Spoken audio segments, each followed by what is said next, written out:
Place your hands on the 3 and 9 o'clock and start moving them tightly and forward. See if you get a little bit of play or knocking noise or any dead space going. It's a classic sign of inner tire wear. We could look at the inside and then we could see obviously there's an uneven wear to the tire. Here we got our cord starting to show, so definitely our tires in alignment is set up wrong. So we're going to replace this. Obviously, unfortunately, the tire is pretty decent tread, but the cord gone.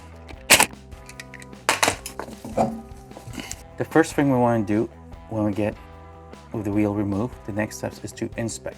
First thing we want to inspect if there's any cracks, any leaks or anything inside the boot, and we cannot see. So from visible, this looks okay, but we know it's not. Now, the outer tire rod, we could see that our boot is cracked and it's fully gone, and the debris gets inside here, causing loose plug and everything. So by turning, how easy we could see is that the tire rod has a lot of movement, meaning that it has gone out even with the boot being cracked. Now, to check our inner tire, we could place our hand and hold on this side and kind of move back and forth. If we get here, click, that's another way of seeing if the inner tire is gone, but this requires a little bit more force. The other way we'll show you in a second is once we remove the pins, is showing it drop. If it can hold its weight, it's good, otherwise it'll be bad. Okay guys, before we start, here's all the stuff we're going to need to do this job.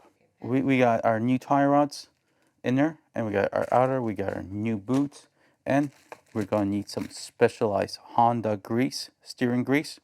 There's the part number. If you look in the service manual, this has been replaced by this, so I'll put a note in the comment.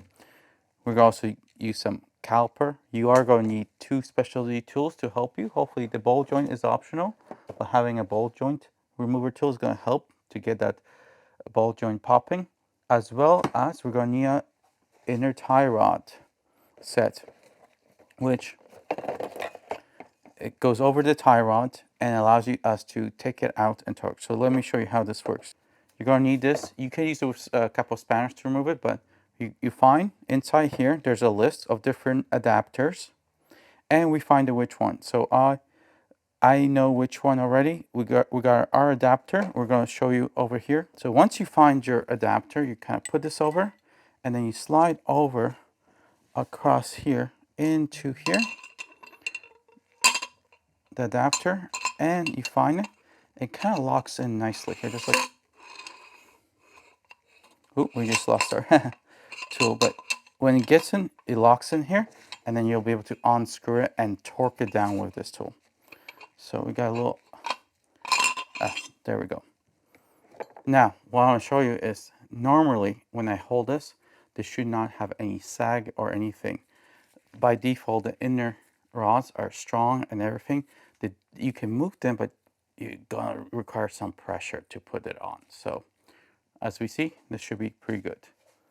Okay, the first thing we gotta do is remove the cotter pin and the capsule nut. So let's do that.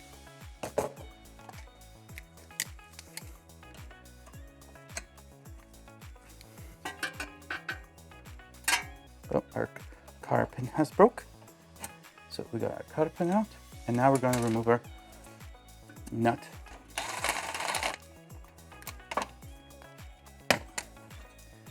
So get our nut. So now we're going to use our ball joint remover tool to pry it and get it. Oh, but before I do that, I mean one thing.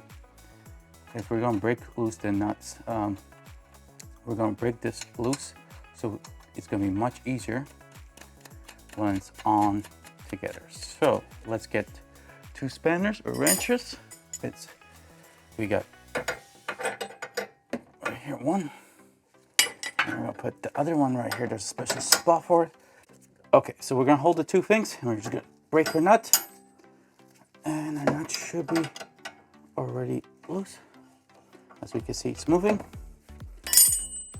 So now we can back untie the ball joint, and we got our ball joint remover. Stuck it in there. Now we're gonna use the, oh, keep just putting it up till it comes out, and we can see now it's fully out. And here's the second.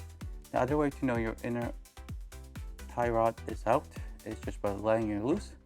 This means that it's completely, it should stay up as like this. So it's gonna be hard, it's not gonna go.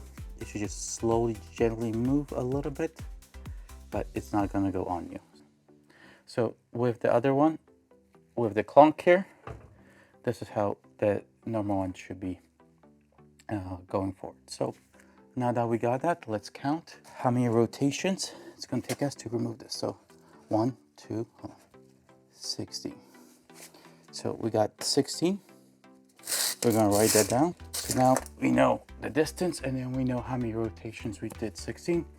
Yes, we need to remove the nut. So next step, we need to remove the clamp. Got our hose removed. Here, the inside, we can see this, the hose clamp.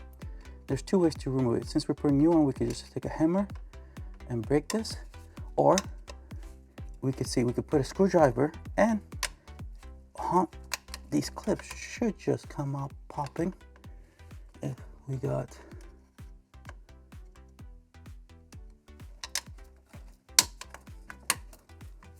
as you see, it should be open now, and you should be able to get that boot out.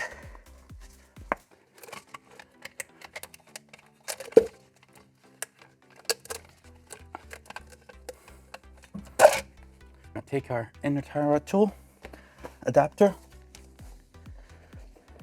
inner tie rod adapter tool. We got our adapter, we're going to slide. It's in the open position, so the first thing, we got our adapter. Let's go this side. There we go. And so it was not going to fall on us. Next step, we're just going to tie this up and then lock it. And next, we're going to take our wrench and we're going to break it loose, and that's it. And we can use this too.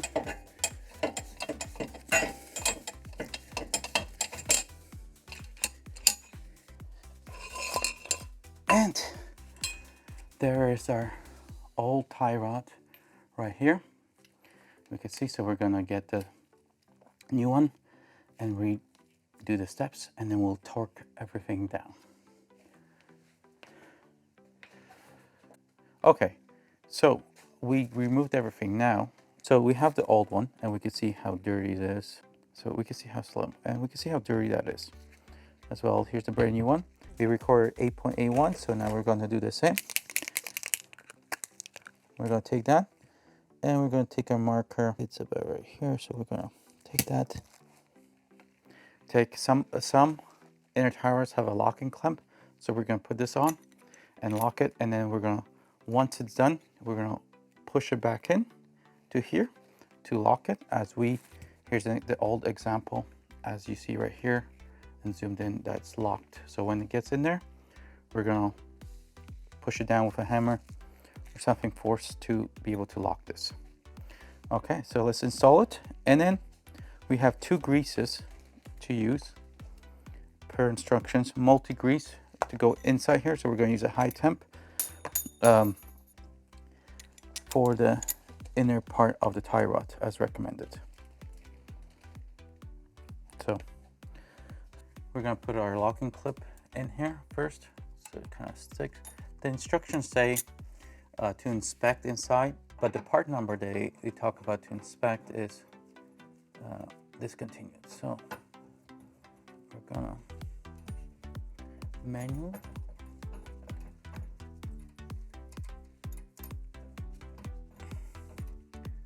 And since this. Locking clips. There we go. They're in position now. Now we can do the final turn. Okay, now we're going to take our tool again, finding the right. In this case, we're using a 32.5 millimeter. We're going to lock in here and put it in so it doesn't slide off. Let's try this again.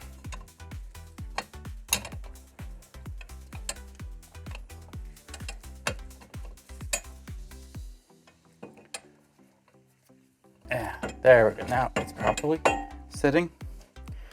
We're going to torque this to 7 Newton meters or 54 pounds torque. So we got it. Just double check it. Okay.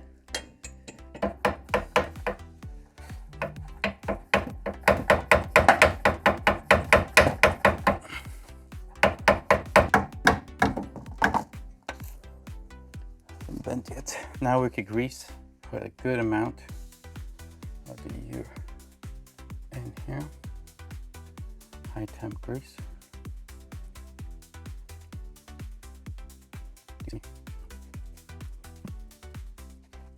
Next, we're going to take this grease, according to instruction, we need to put it right here. And we're going to square it out. Just here. And we're going to move this steering wheel.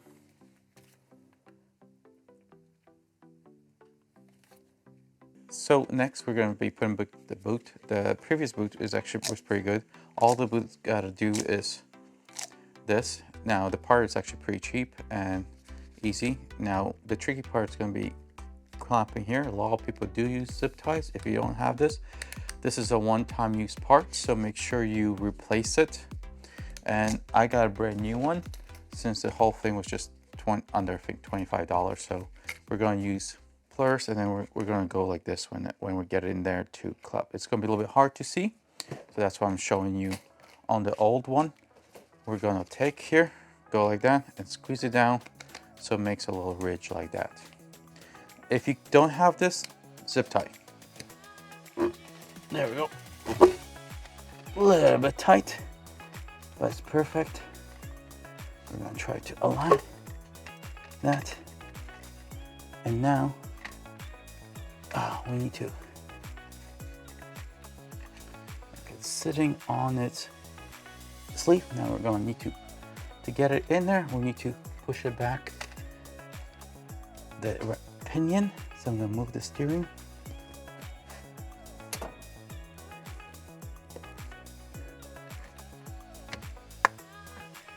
The easiest thing is the hardest.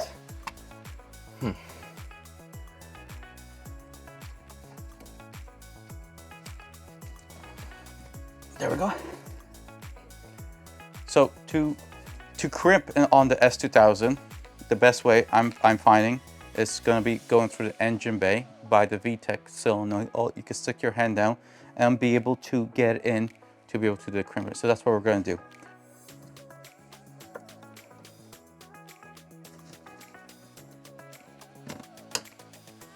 Now we have our brand new screw we're going to use.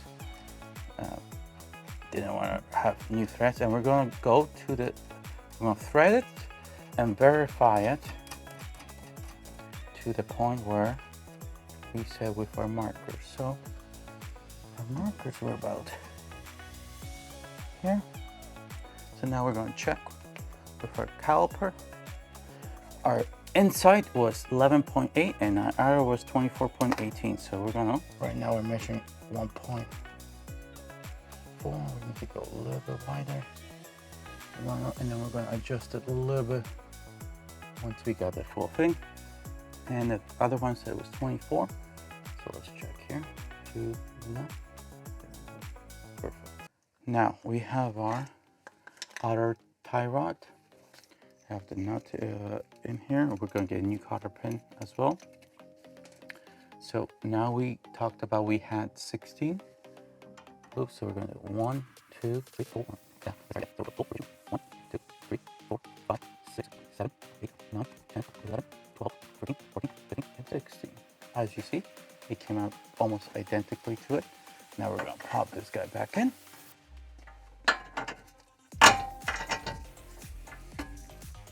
And we got a nut that we're reusing. So it's back to the same specs.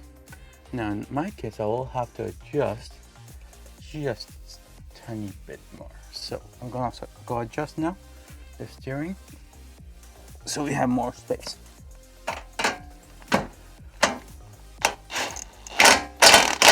That's better. All right. And 40 foot-pounds. Hold on, let's get this sucker on. 40, there we go.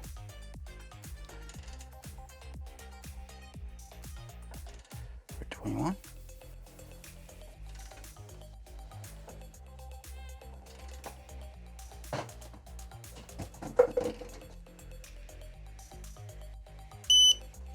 Okay. Torqued, and now new cotter pin.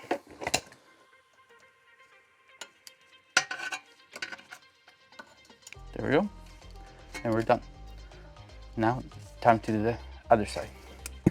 Now, yeah, that's complete. Ooh, ow! Careful. Wow. Yeah. So bottom line.